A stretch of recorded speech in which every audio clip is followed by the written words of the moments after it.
Huh? This is where the faith connects us? Yeah. Okay. Starting now? Or? Right away, yeah.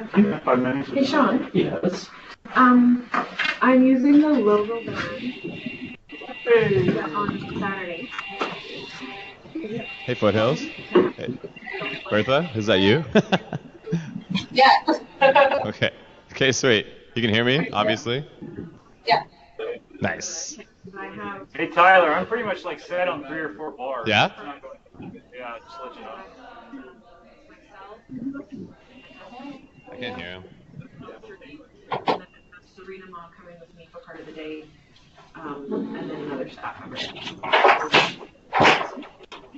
As well as for Twister in the back. Are you a fan of comedy?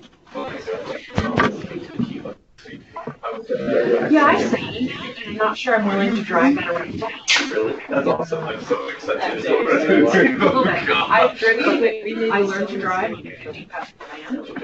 The Cube van is a little much for me. I actually tried it. But I don't think I need that much space. Just truthfully, what I want to be doing is each location throughout the day, like checking out everyone's okay, picking up the and then dropping. Yes, or anyways, a single.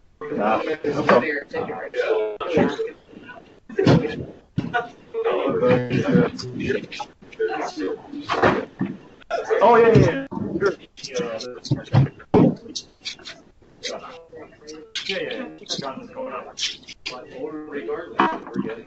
We got his podium and everything. So I'm just turning the camera on. Do you want me to send an email about that as well? With your members? I just figured I'd talk to you and see if that was okay first. We should try it. Yeah, like I said, I only have a wedding. So we're going after the wedding. Yeah. We're going to the late one. Yeah. Clean it up and defrag it real quick for the heck of it. For on my end, so. Yeah. Yeah. It's a big day around here. I think all those, they're all very self-deprecating, all stupid. Yeah, But I feel like they are fairly stupid. Every other time, I'm like, hey, did Amanda ever sign the wall? Oh, yeah? How are you? Just go right into the wall. Yeah. That goes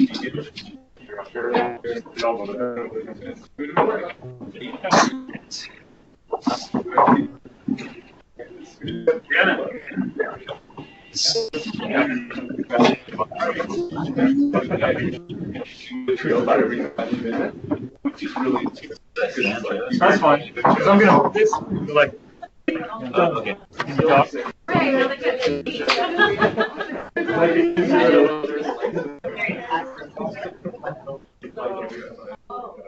What's that? Very like on and off. Oh.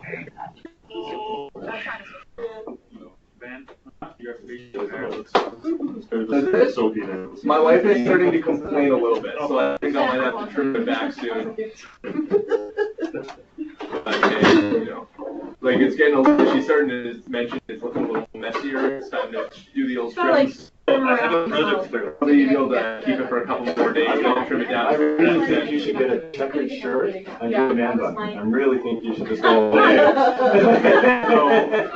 don't have any problem with the man bun, but personally for me, not happening. You can even buy Jeremiah pulled it off like a boss, 100%. You can buy man bun. It's in the men's section. When I had to have another stage, the man bun was king. Oh, yeah. Yeah, all the guys there. Oh, yeah. I've been to I want to be your lead, and that's why I'm and the rules, all the young guys were the 19th is down here. Yeah, I have And that. when I started going to the spirit, I was like, no maintenance. I'm not doing anything. Yeah, I know, they get away with it. Except I'll trim it when my wife demands it. Jonathan, But I other than found, that. I have it on my computer. and Sarah. But I don't want to. So I was talking with my girlfriend Marnie yesterday. It's really good. I was trying to do a couple at work, and I just don't it was like, what if I really like the beard oil and then I have to buy it and start using it? we're just go with that. So you guys want your It's 20 bucks for like really big. It's a lot because it just is.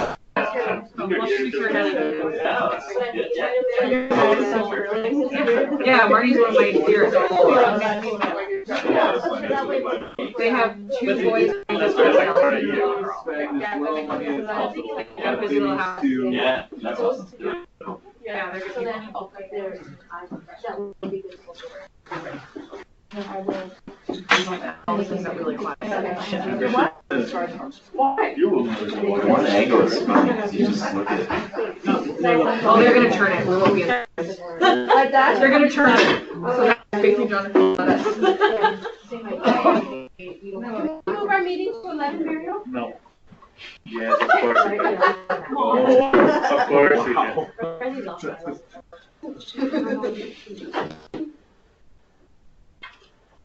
Oh. You're really tall. I mean, Additionally sitting down like that. When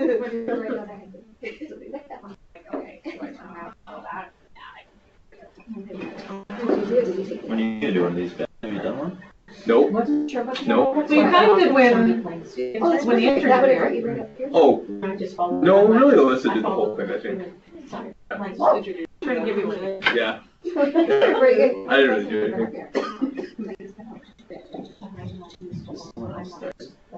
I think Steve will start. Probably. I'm not sure here. Hey, Jonathan, do you know Chaplain Bud from Bowdoin? Yeah. Their inmates have raised $18,000. Yeah, no. Oh, wow. Oh my goodness. Yeah. I was so impressed. I was like, it's incredible. What? Well, For red. no, not for Oh, Red. okay. Completely Yeah, different yeah, thing. okay, yeah. Completely different thing. Yeah, they do a walkathon every day. They walk around the track in the prison. So Then they get awesome. outside churches to Yeah. sponsor them Oh, really? through the chaplain. Yeah.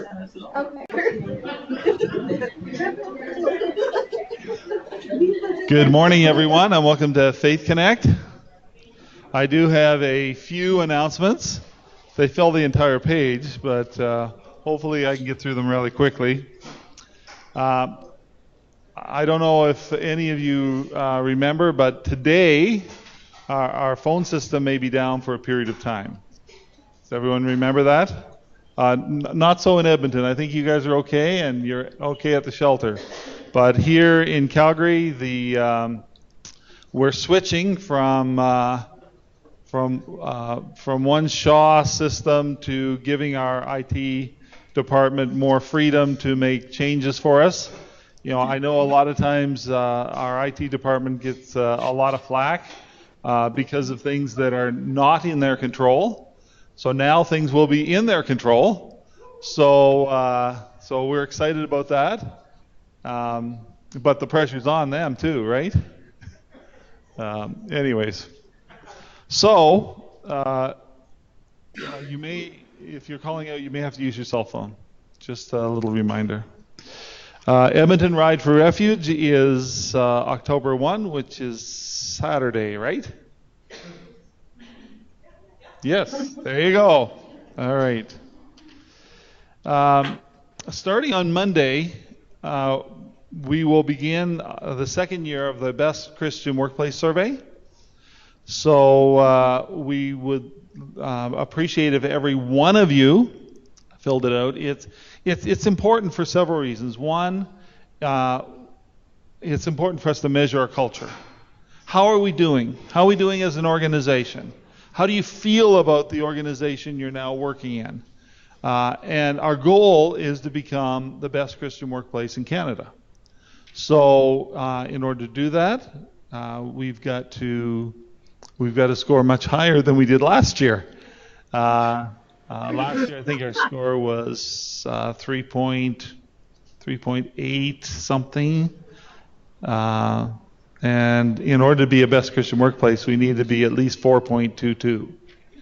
So that's a bit of a jump, but it's not just that we want the recognition, because the recognition reflects that we're doing things differently than we did them in the past, and that's what's important to us. So one of the things we want to make clear, though, is that make sure that you know you're picking the right categories, because if you're in housing and you're saying that this is a facility person, then your survey results are getting rolled into facilities. And so on the top of the page, it'll say what your category is. Please read that. Last year there was a lot of misdirected surveys, so please remember that. Drew, is Drew here? He's in Red Deer. Okay. Is there anyone else designated to talk about 1 minute on Christmas volunteer activities? What's that? They're all in Red Deer. Okay. All right. So there are no Christmas volunteer activities this week. A wellness center is opening as soon as we get an occupancy permit, and we're hoping that will happen today. So praise God for that, huh? Now, those of you who are in Edmonton, you may not know that we're opening a wellness center here in Calgary when we get our occupancy permit.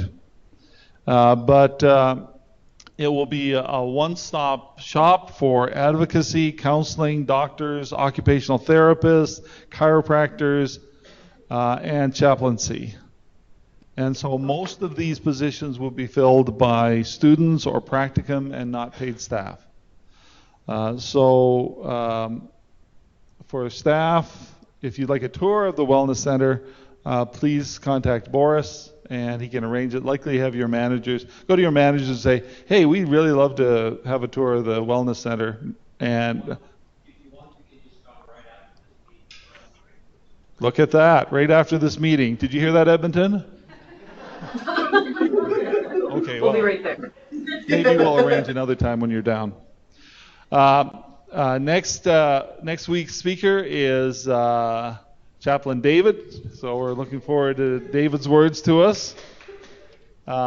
This week we have Jonathan, who is also one of our chaplains, but he's one of our chaplains in Edmonton. So we'll turn it over to you, Jonathan, and look forward to hearing what God has placed on your heart for us today. Thanks, Steve. Can everyone hear me in Calgary? I don't know how loud I'm supposed to speak. Everyone can hear me in this room, so that's what matters. My name is Jonathan Nikolai de Koning. I work as a chaplain in the Open Door program in Edmonton. And the Open Door program is something that is a program in Edmonton that it provides support and accountability to those leaving prison. And we try to empower others to do the same in their own communities. So we run a mentorship program, we run men's and women's groups. My colleague Debbie and I meet with folks one-on-one as chaplains to provide that kind of support. Sometimes the support we provide is really practical. We're bringing people to a landlord meeting or to the food bank or to our personal assistance center here in Edmonton. And sometimes it's more the sort of social, spiritual support that we're trying to provide. Meeting with folks for coffee and just being a sounding board and a listening post to folks who are going through a difficult transition. Sometimes it's connecting them to a church or a faith community that's going to be willing to support them as they make the transition from prison. That journey from prison to the community can often be a really difficult one, and so we try to provide the support and the accountability and just the sort of co-journeying that those people need. We think about leaving prison, and that just so many sort of barriers as folks leave the system and come back to our communities. As I'm sure anyone who's worked in a drop-in or a shelter or whatever would know, there's often folks who are leaving jail or prison and ending up in those programs that we run, and they're encountering a lot of difficult things. Sometimes it's just the simple reality of a changed world, right? Some of the folks, I think of one of the guys that I work with who has just gotten out of prison after 25 years inside, and he's in Edmonton. Edmonton is a new city to him, and so he's dealing with, new city, new community, building new relationships. But the world has changed really dramatically. And so, he had to get out, and the first thing he did was get a cell phone, and he had to spend all day trying to navigate what this cell phone was and how he could use it. I think about the first time I went out to a movie with him. His name's Rob, and he's a big guy, sort of stereotypical inmate persona. He's got big muscles, tattoos, all that. And we were out for a movie with our men's group, and I was paying for some of the guys that couldn't pay for themselves. I was paying at a debit machine, and all of a sudden I sort of sensed these two sort of looming presences behind me. I was like, oh, am I just about to get robbed in the mall in Edmonton? Like, what's happening? What are these big shadows casting over my shoulder? And it was these two guys of mine who had never seen a debit machine before, and so they didn't know what that was all about, and they're just like, oh, so you just like take that card and you just stick it in that machine and you hit those buttons and you've paid? And I was like, yeah, that's how it works. I almost never carry cash anymore. But when they went in, that technology just didn't exist. They also sort of forgot that it looked sort of sketchy to have these two big tattooed guys behind a skinny guy like me with my wallet open in public. But it was a good reminder for me that there's all these sort of moments that these guys are encountering for the first time. And that's sort of a relatively trivial thing, but there's all these sort of bigger things that they're facing as well. And having done this work, journeying with men and women as they're leaving the system, having done this work for 6 years now, spending time with these sort of out-of-the-way, pushed-aside men and women in these out-of-the-way places of our communities, these prisons, I found some wisdom and challenge from an out-of-the-way, under-the-radar place in the Bible, the book of Philemon. So the book of Philemon is a short little letter that Paul writes that's sort of tucked away towards the back of the New Testament. It takes up about a page in our Bibles. We often just skip right over it. It's rarely something that is used in sermon series or book studies or that kind of thing.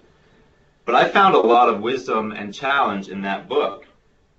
So just a little summary. Paul writes a letter to a wealthy businessman and slave owner and Christian named Philemon. And this letter is about a runaway slave named Onesimus, who had run away from Philemon, which was a criminal offense in those days. And he had run away and met Paul while Paul was in jail, and converted to the Jesus way, to Christianity, and became Paul's helper. So Paul, in this letter, is sending Onesimus back to Philemon.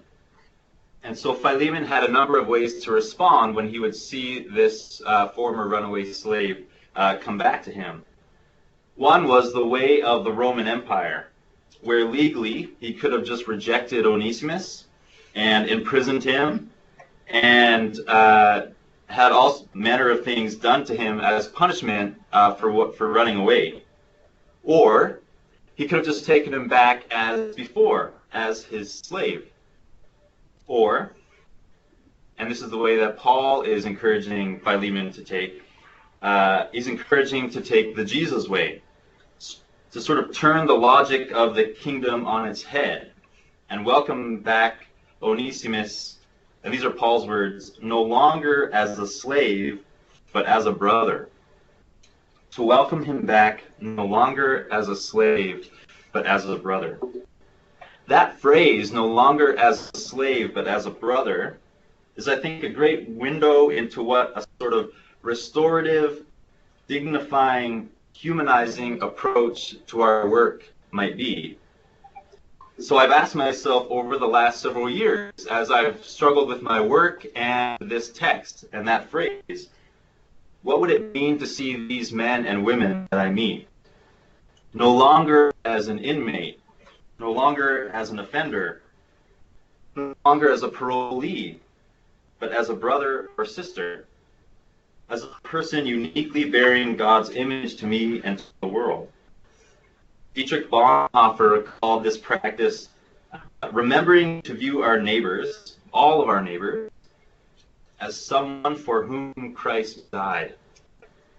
Remembering to view our neighbors as someone for whom Christ died. I think that's a great phrase.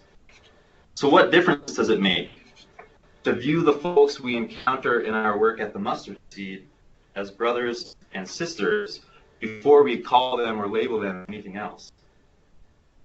For us at the Open Door, in our program supporting folks leaving prison, I think that question has really made me value relationships and the importance of meeting people where they are as human beings first.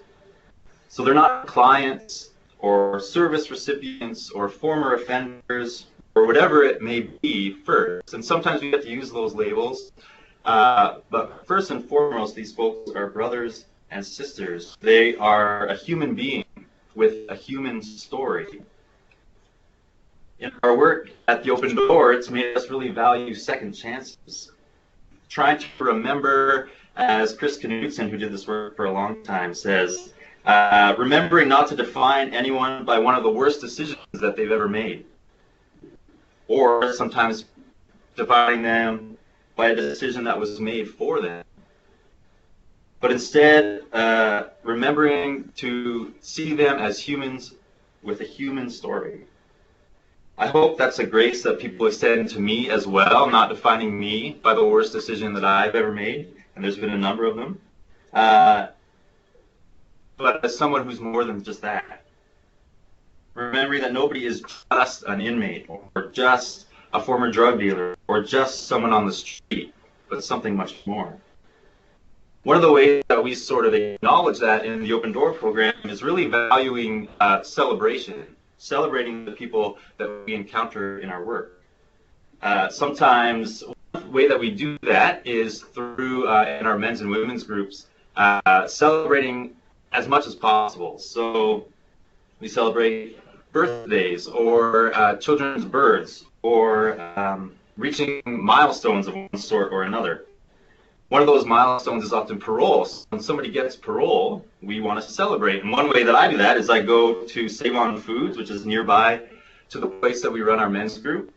And I buy a little round cake, and I ask the cake decorator to write, "Congratulations on your parole" on that cake, which is probably one of the favorite parts of my job. For one, because it's really hard to fit "Congratulations on your parole" on a cake. And also because you get to see the look on this cake decorator's face, like, oh, I wonder why you're getting that on a cake. But I think that kind of stuff is important. It's also important, I think, for us. It's become important as we thought about, meeting these folks as our brothers and sisters. It's play and recreation has become really important.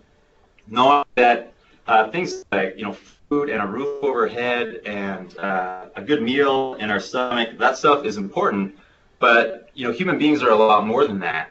And so if we view each other as God's image bearers, as brothers and sisters, then play, which is this important human thing, is going to be important. So one way that we did that even just a couple weeks ago is my colleague Debbie, who spoke about a month ago here, she arranged for our men's group and women's group to go horseback riding outside of Sherwood Park, so outside of Edmonton.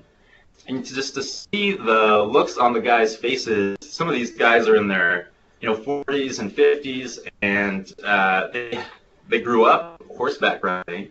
And so for them to be able to have that experience again, and to see the smiles on their faces, and to see them laughing and joking around with each other, just for me, again, really reminded me of how important things like play and recreation and just having fun with the folks that we serve can be. It's also forced me this notion of viewing these folks no longer as an inmate, no longer as a parolee, but as a brother and a sister.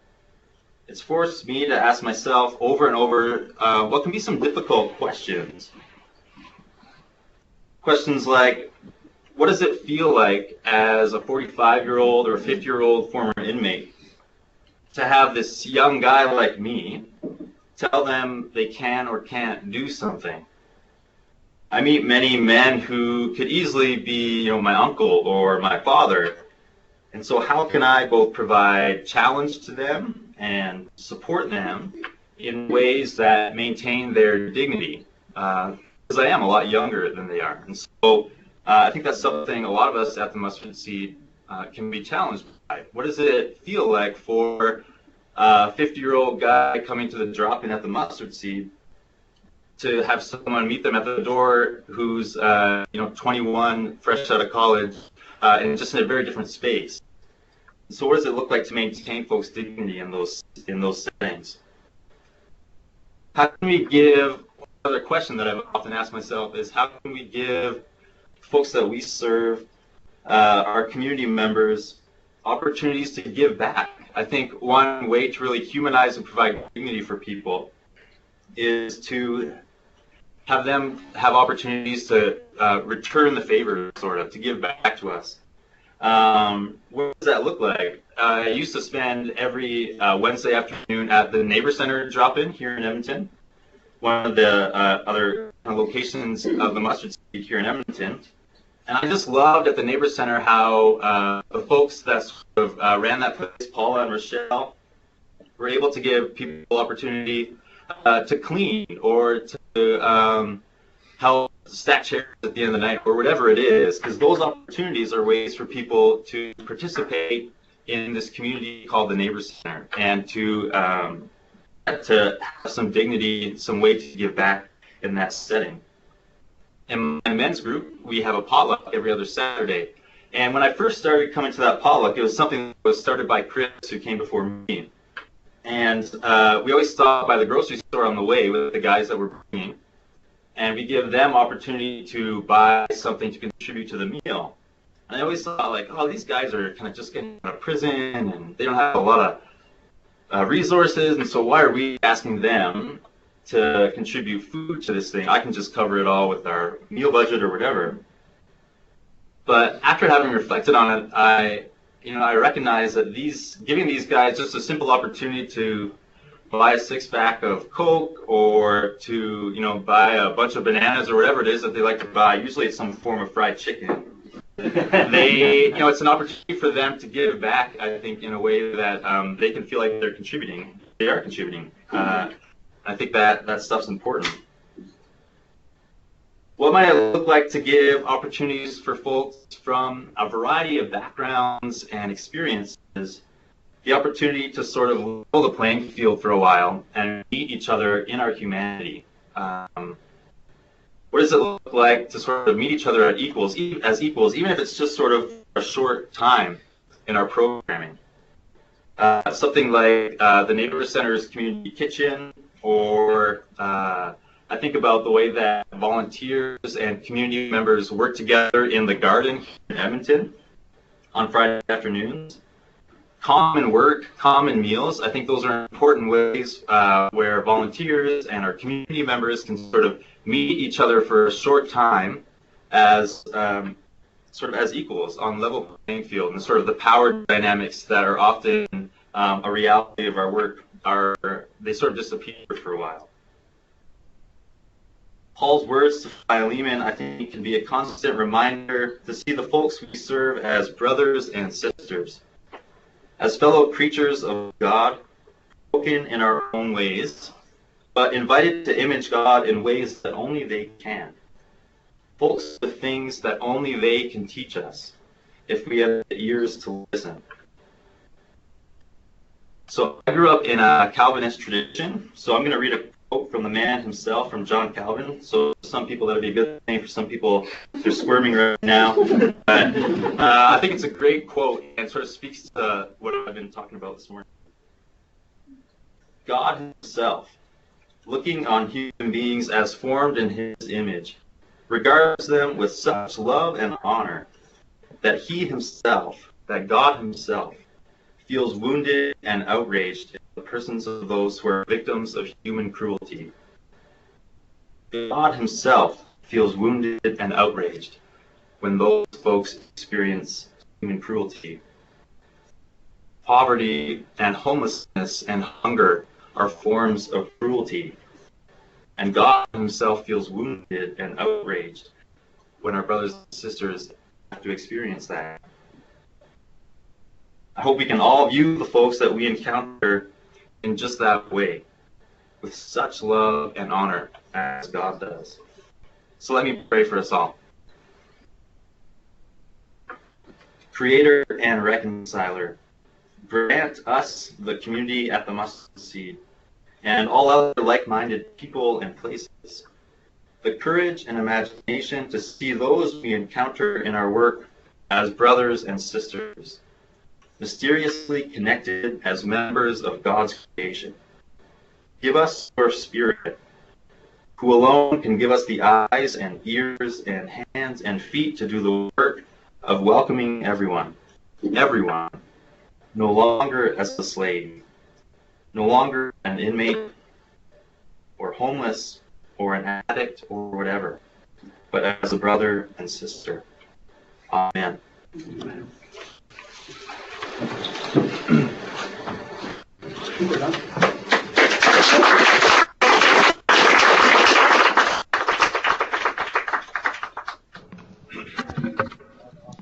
Okay, blessings everyone, and if you'd like to get a tour of the Wellness Center here in Calgary, please follow Boris.